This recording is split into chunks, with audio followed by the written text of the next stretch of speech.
अब हम Avogadro's number को और एवोगाड्रोस कांस्टेंट को एक्सप्लेन करते हैं। एवोगाड्रोस नंबर 6.02 एक्सपोनेंशियल 23 होता है, इसको एवोगाड्रोस कांस्टेंट भी कहते हैं। दरअसल एवोगाड्रोस नंबर किसी चीज के एक मोल में पार्टिकल्स की तादाद के बराबर नंबर है और इसकी वैल्यू को Na से जाहिर किया जाता है और इसकी कीमत है 6.02 एक्सपोनेंशियल 23। जैसे एग्जांपल हम देखें, 1 mole of carbon is equal to 12 gram और ये है, इसमें कार्बन एटम्स की तादाद 6.02 एक्सपोनेंशियल 23। इसी तरह वाटर है मॉलिक्यूलर फॉर्म में, इसका 1 मोल 18 ग्राम होता है और इसमें मॉलिक्यूल्स की तादाद 6.02 एक्सपोनेंशियल 23 होती है।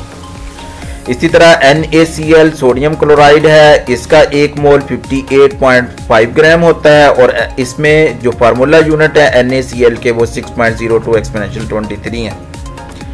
इसी तरह OH नेगेटिव आयंस, इसका 1 मोल 17 ग्राम के बराबर है और इसमें OH आयंस की तादाद 6.02 एक्सपोनेंशियल 23 है।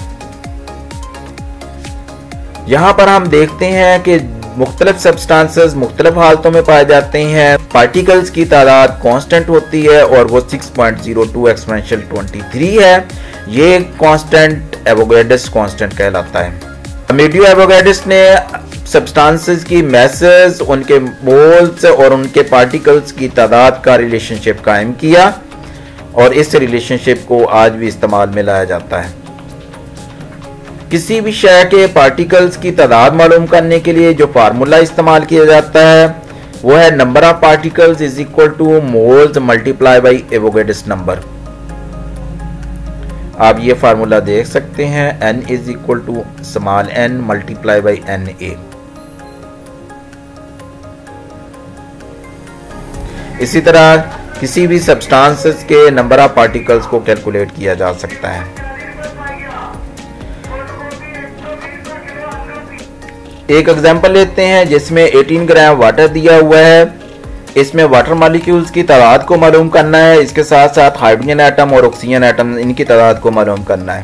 इसी फार्मूले को अप्लाई करते हैं, n is equal to small m over capital M। So n is equal to 18 over 18 is equal to 1 mole of water. हमें पता है कि पानी के 1 मोल में एवोगाड्रोस नंबर के बराबर पार्टिकल्स होते हैं, तो इसमें number of particles is equal to 6.02 exponential 23। अगर हाइड्रोजन और ऑक्सीजन के एटम्स की तादाद को देखें तो पानी के 1 मॉलिक्यूल में हाइड्रोजन 2 होते हैं, तो पानी के एवोगाड्रोस नंबर के बराबर अगर मॉलिक्यूल्स होंगे तो हाइड्रोजन एटम्स की तादाद दुगना होगी, जबकि ऑक्सीजन एटम की तादाद उतनी ही है जितनी वाटर के मॉलिक्यूल्स हैं। नेक्स्ट देखिए 98 ग्राम H2SO4 है, इसमें मालूम करना है हाइड्रोजन, सल्फर और ऑक्सीजन के एटम की तादाद।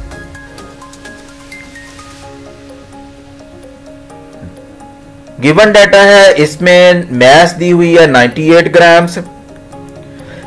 H2SO4 की मोलर मैस भी 98 ग्राम पर मोल होती है। फार्मूला वही इस्तेमाल करते हैं, n is equal to small m over capital M। तो नंबर ऑफ मोल्स आ जाएंगे 98 ओवर 98 इज इक्वल टू 1 मोल।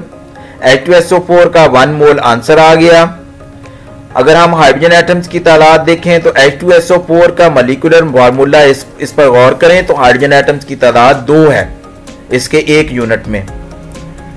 तो हाइड्रोजन एटमों की तादाद एवोगाड्रोस नंबर से, तो इस फार्मूला को इस्तेमाल करते हुए यहाँ इसके नंबर ऑफ मोल्स आ जाते हैं। तो नंबर ऑफ मोल्स कितने हैं H2SO4 के 1 मोल। हाइड्रोजन एटम्स की तादाद दुगना होती है H2SO4 के मॉलिक्यूल्स की तादाद की निस्बत, इसलिए इसको हम 2 से मल्टीप्लाई करेंगे तो 2 मल्टीप्लाई बाई 6.02 एक्सपोनेंशियल 23। जबकि सल्फर एटम्स इसके फार्मूले में देखें एक ही है, इसलिए सल्फर एटम्स की तादाद एवोगाड्रोस नंबर के बराबर होगी। ऑक्सीजन एटम्स की तादाद इसके 1 यूनिट में 4 होती है, तो टोटल ऑक्सीजन एटम्स की तादाद 4 का मल्टीपल होगी, 4 मल्टीप्लाई बाई 6.02 एक्सपोनेंशियल 23 आएगा आंसर।